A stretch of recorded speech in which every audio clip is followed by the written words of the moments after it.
The doctor of the future will no longer treat the human frame with drugs, but rather will cure and prevent disease with nutrition.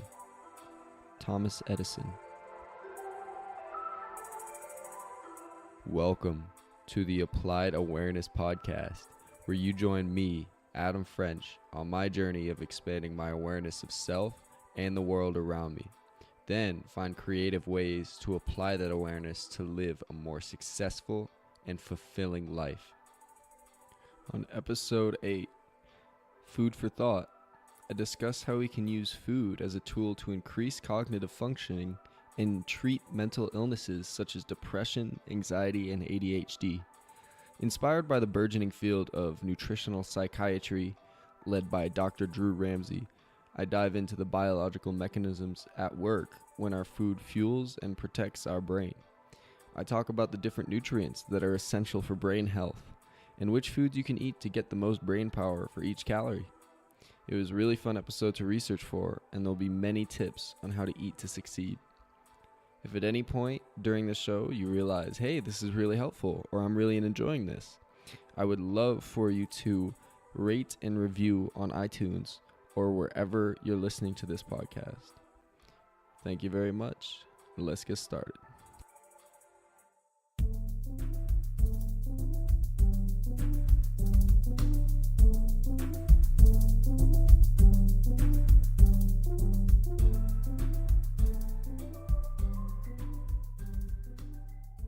Hello everybody, I hope you're doing A-OK today. I'm going to be talking about brain foods and food to help sharpen and expand your brain growth. So this wasn't on my initial episode plan, but right after I finished my last episode, the one with Nate Knight, episode 7 with Bambox. You guys should check that out if you haven't already. After I finished that, I listened to a podcast called The Broken Brain Podcast, and it's about how to optimize your brain health. It's with Drew Padroit. I'll put it in the show notes. You guys should definitely check that out. It's a really, really cool podcast. And he had Dr. Drew Ramsey on the show. And the title of the show was Eating Food to Treat Your Mental Health, or something along those lines. And I was like, well, I just did 2 series, one on mental health and one on the food we eat. So it makes total sense to combine those 2 and do one on eating to improve your mental health. So that's what I'm doing here today. And as I said in the intro, this is inspired a lot by Dr. Drew Ramsey's work and the field of nutritional psychiatry as a whole. Basically what that is it's a burgeoning field of psychiatry that studies how your diet impacts the functioning of your brain. And they're finding a lot of really exciting things in this field. So to kind of launch in here, Drew, I tried to get Drew on the podcast, Drew Ramsey, one of the leaders in the field of nutritional psychiatry, but he was no longer taking media requests. So that's too bad. Hopefully I can have him on the show in the future, but not this time. Hopefully I do his work justice. So Drew Ramsey, he got into the field of nutritional psychiatry because he was treating a patient and nothing was really working to help this patient out. She was still depressed. She was still really down, even with the normal cognitive behavioral therapy and all the treatments. And he was like, wow, I'm at a dead end here. So in the middle of an appointment, he, for no real reason at the time, he was like, so what do you eat? And through that, he found out that her diet was really lacking and she was on a fast and she wasn't eating enough protein and she wasn't eating enough calories in general. And he worked with her on her diet. He was like, wait, you got to eat better. You can't be eating that stuff. So he worked with her on her diet. And that actually helped that patient get better. And she got married. She got in these wonderful relationships and she started to blossom because her diet changed and her diet really turned around her way of thinking and her brain's functioning. So that's what inspired Dr. Drew Ramsey to really leap into this field of nutritional psychiatry. And now he's doing a lot of great work. I'll link his website in the show notes along with some TED Talks he does, and I'll reference them throughout the show. So a few things that Dr. Ramsey found while doing research or reading research in this field is a lot of evidence for food benefiting mental health. So he found that women eating processed foods are 60% more at risk for depression, and feeding kids processed foods doubles their chance for depression and ADHD. So there's clear links coming out of this field for the food you eat impacts your mental performance. And to kind of reverse the trend, going from processed to whole foods, and instead of the detriments of processed foods, the benefits of whole foods. So kids going from a processed food-centered diet to a whole foods-centered diet experience mental and behavioral benefits within 6 weeks, only 2 months of going from processed to whole foods. 50% of the kids eating whole foods didn't meet ADHD guidelines 6 weeks after going from processed to whole foods. And 80% had better behavioral ratings by both their parent and their teachers. So in just 6 weeks, this switch from processed to whole foods caused 50% of kids with ADHD for their symptoms to basically disappear, to be healed through their food, through their diet. Like, that's crazy. That blew my mind. So, I wondered, what the hell is going on here? How do you eat something, go to your stomach, and then you just digest it? You get the calories, you get the vitamins, it fuels your body. It doesn't fuel your mind. But no, the things you eat really affect your mind and how it functions. So I'm going to dive in a little bit to that, the mechanisms for the food's interaction with the brain. So our brain, even though it's only 2 to 3% of our body weight, it uses 20 to 30% of the calories we consume. So basically a third of the calories we consume go to one part of our body. That means the content of these calories is concentrated, and the quality of these calories determines the waste produced from processing the foods. So that waste, when the brain processes the foods, that's called oxidative stress. So when we eat food, when our body is functioning, there are these things called free radicals that are produced. And these free radicals are very reactive. They lead to a lot of reactions within the body. And these chemical reactions, these slightly violent chemical reactions, are called oxidation. And we need it. We need it to function correctly. But you need a certain amount. You can't have too much oxidation. That causes oxidative stress, which damages the tissues of your body. So basically, when we eat, we want to balance this oxidation with the antioxidants we consume. And that's where our diet comes in.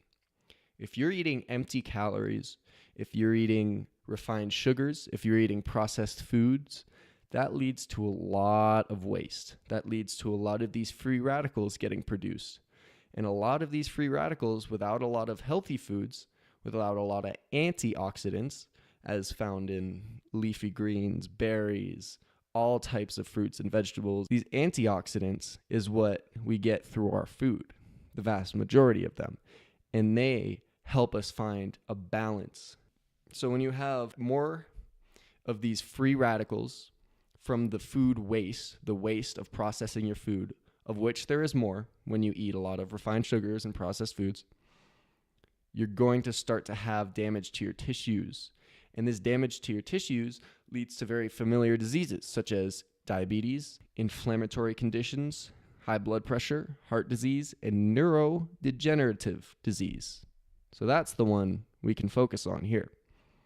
Basically, one of the mechanisms that is at work is free radicals and oxidation versus antioxidants. And a lot of people don't get enough antioxidants in their diet.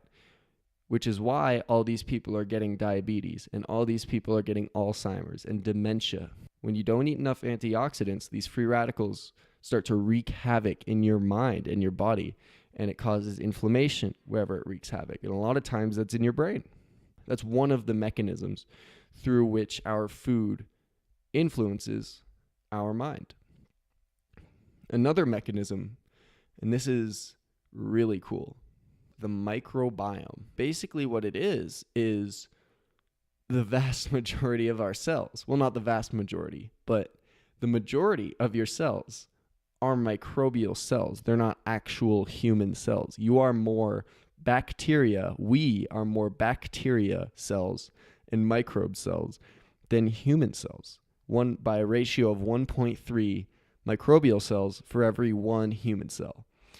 And this is kind of amazing, right? Like you look at yourself in the mirror, you're like, oh, I'm a human, not, oh, I'm a huge collection of bacteria with some meat in between. Like, like that's a crazy way to view ourselves, but that's how it is. We are mostly bacteria.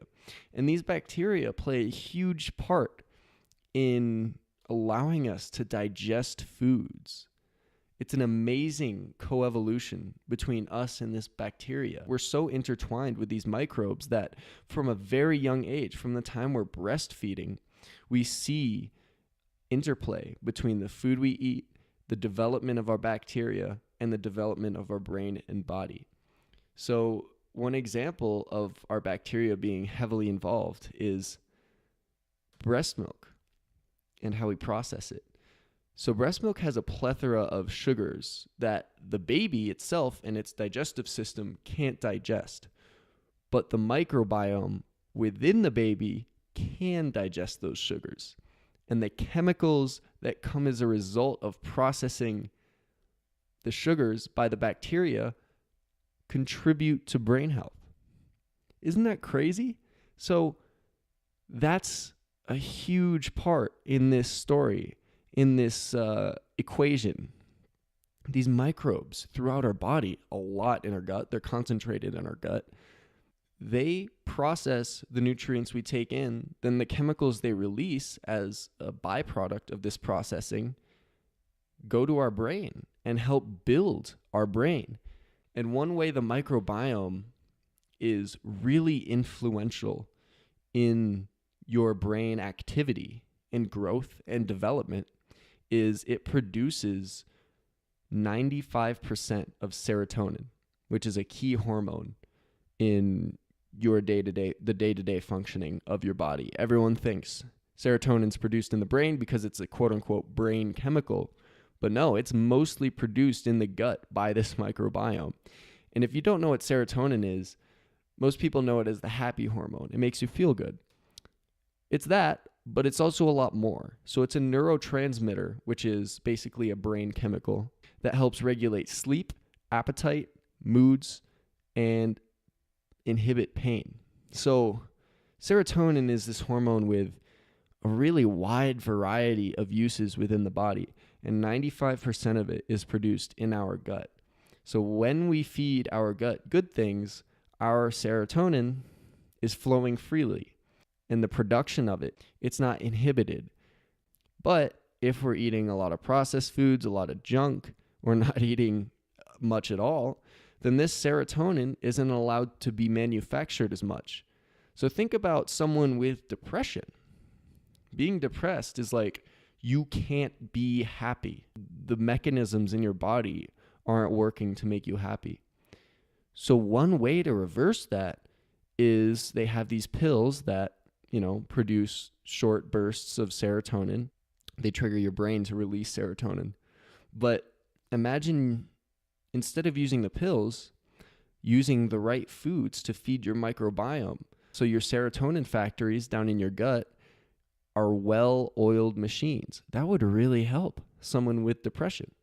Just conceptually, not, this is just a conceptual discussion of it, but it makes sense, right?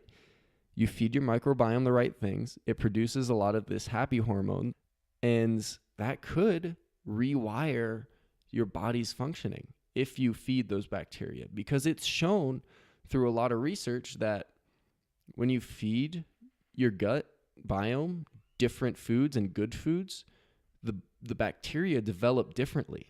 So you can change the developmental trajectory of the microbiome in your gut, and therefore that rewires your brain as well because of this brain-gut connection that is fostered by the microbiome.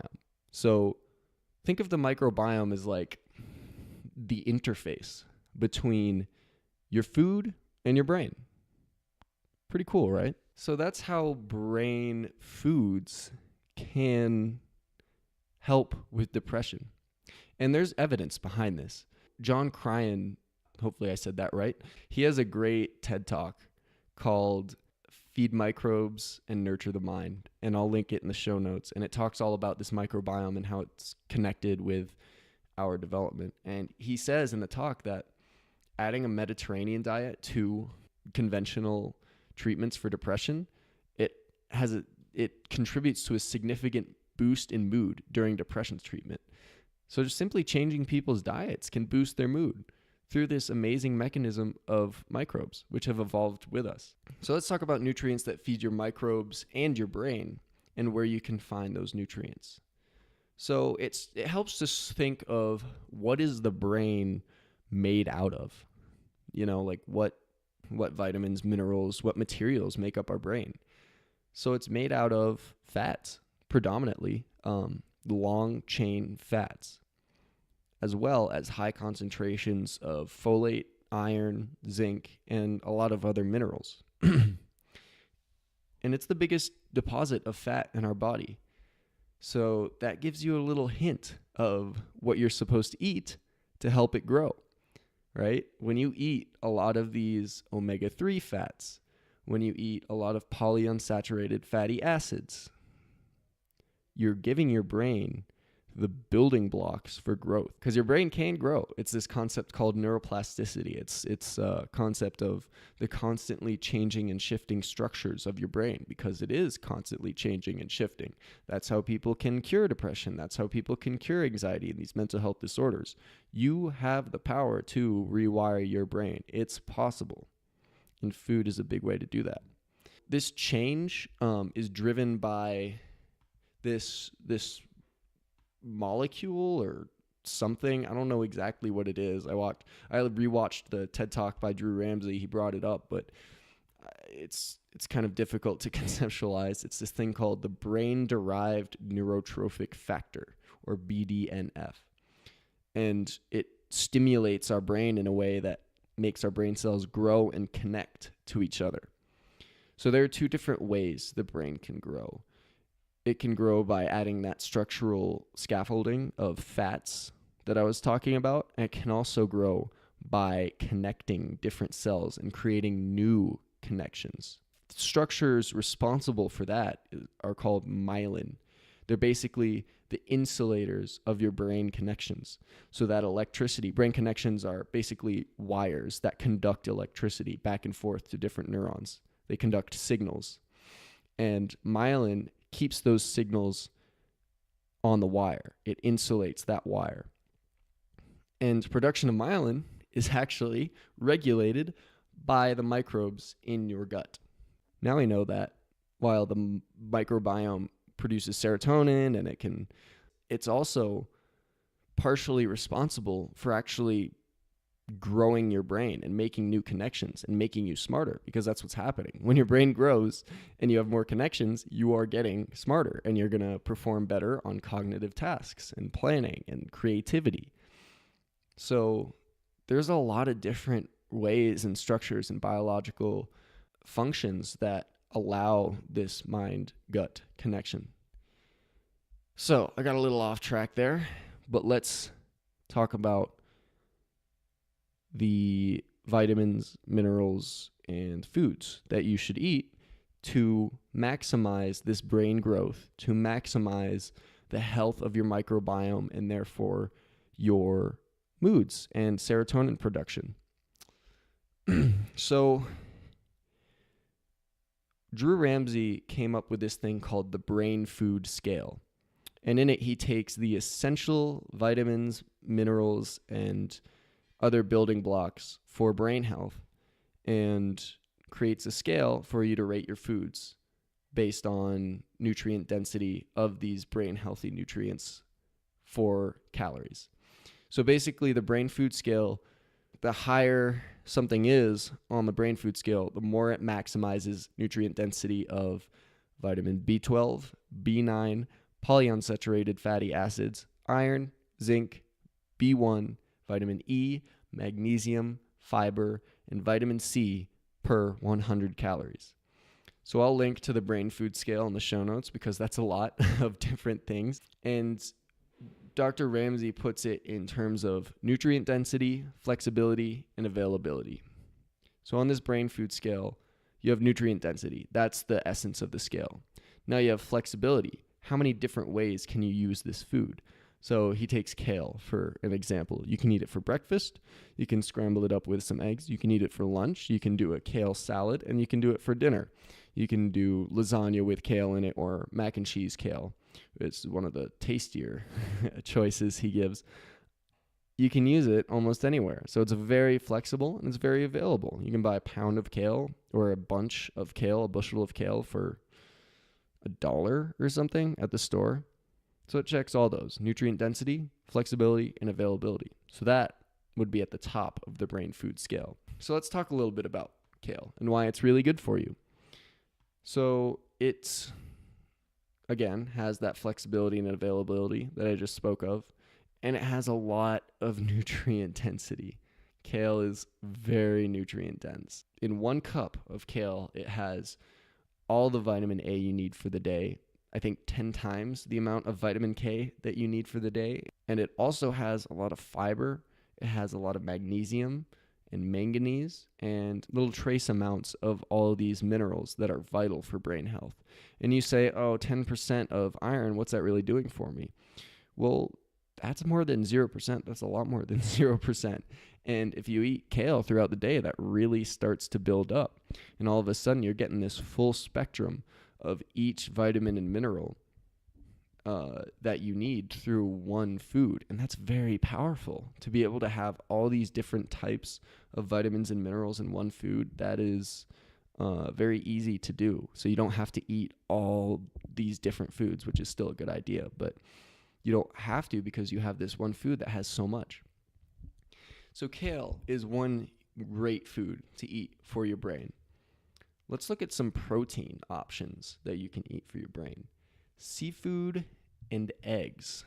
Now this is my favorite thing because when he said seafood and eggs, I was like, wow, I love both of those so much. If I could eat those every day, I would. And now I have an excuse. So what seafood and eggs does is they provide a lot of omega-3s. These long chain fats, these complicated fats that are the building blocks of our brain. When you're eating seafood and eggs, you're directly ingesting some of those building blocks. So they give you the scaffolding for brain growth and brain health. So your brain's not shrinking on you. And these free radicals aren't destroying it because these building blocks keep regenerating the brain. So it has protection against this oxidative stress that I mentioned earlier. So the eggs, they have a lot of omega-3s, a lot of healthy fats, a lot of protein, so it fuels you throughout your day. And seafood has a lot of these fats and minerals. One thing that eggs don't have that seafood does have is a lot of minerals. So like oysters, for example, they have 500% of zinc and B12 for your daily intake. That's a whole lot from oysters. They also have a lot of protein and a lot of smaller amounts of all the other vitamins and minerals that your brain wants. So oysters and shrimp and scallops and maybe some salmon are amazing. I would recommend eating lower on the food chain. So probably smaller organisms from the sea because they're going to have less of that plastic buildup and mercury buildup that is starting to infiltrate our lakes, rivers, and oceans, which is a shame. But those smaller organisms in the sea will give you a great balance between getting your brain nutrients and staying away from the poisonous substances in the ocean. That's one source of protein. Another source of protein that's wonderful for your brain are beans. Now, beans contain a lot of fibers, folate, and protein. So when you're eating beans, you're getting protein outside of meat, which is pretty big because meat, while it does have some of these amino acids that we need to function, is very detrimental to produce meat to the environment. And a lot of the times, the meat we have access to is much less than ideal. They're being fed corn, they're not digesting the corn properly, and it shows in lower quality meat, less nutrient density. So try to eat beans sometimes instead of meat, because we all eat too much meat. That's just a reality of American society. We all eat way too much meat. So eat some beans, get your protein in, get that protein in a brain healthy way. Next one, nuts. Nuts are a gold mine for these fatty acids, an absolute gold mine. And it backs up the fatty acids with a lot of these minerals like iron and manganese and magnesium. If you want to have the fatty acids and the minerals, nuts are the thing. Then you can complement them with foods like kale and fruits and vegetables.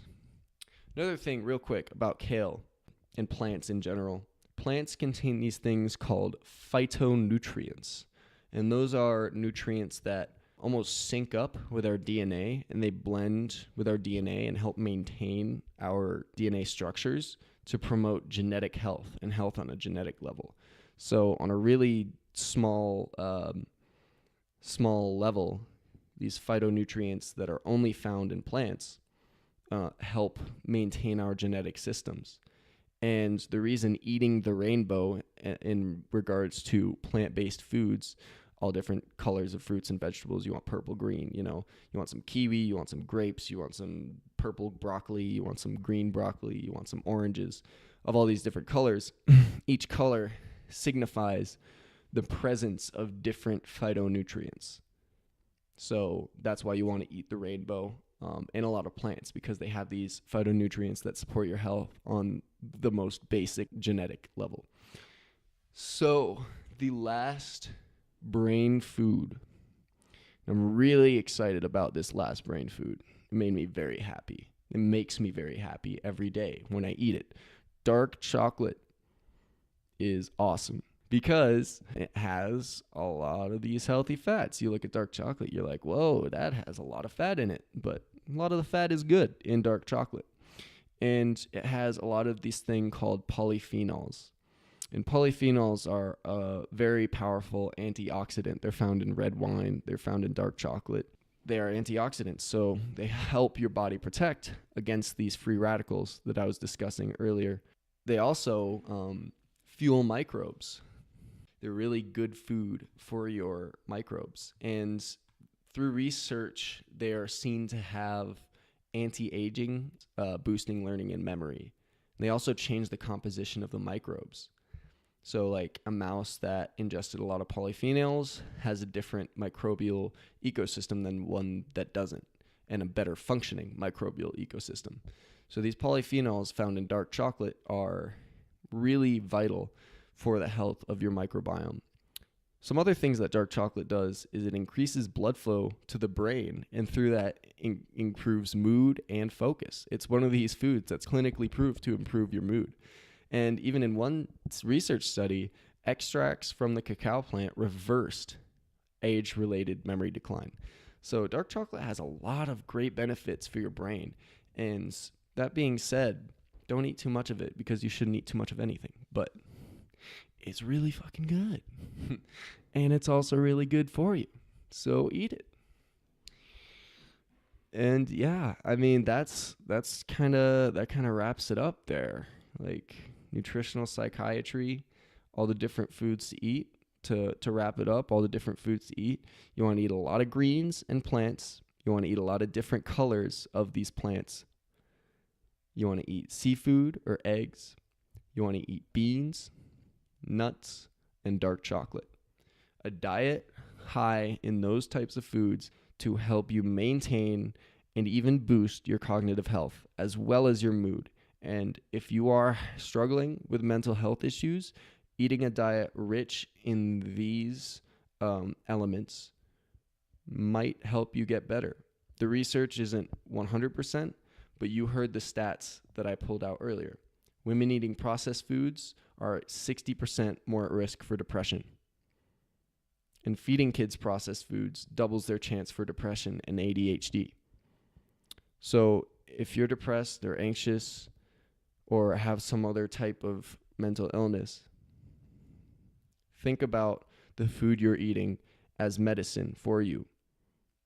And think about processed foods as things that will make your mental health worse. So basically, eat a lot of greens, eat a lot of plants, eat a lot of seafood, eat a lot of eggs, eat a lot of beans, eat a lot of nuts, eat a lot of dark chocolate. And your brain will thank you. And I bet your body will thank you too. All right. That's it. That wraps it up for this episode of the Applied Awareness Podcast. I hope you're leaving more aware than when the episode started. For more tasty awareness treats, please check out the podcast on Twitter at Applied Podcast.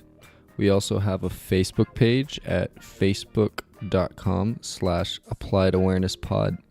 And if you enjoy the show or you have some feedback for me, please review and rate it wherever you are listening to it right now. It really helps me out, guys. That would be awesome. I'll leave a link in the show notes. Please rate and review and subscribe if you like it. I appreciate you.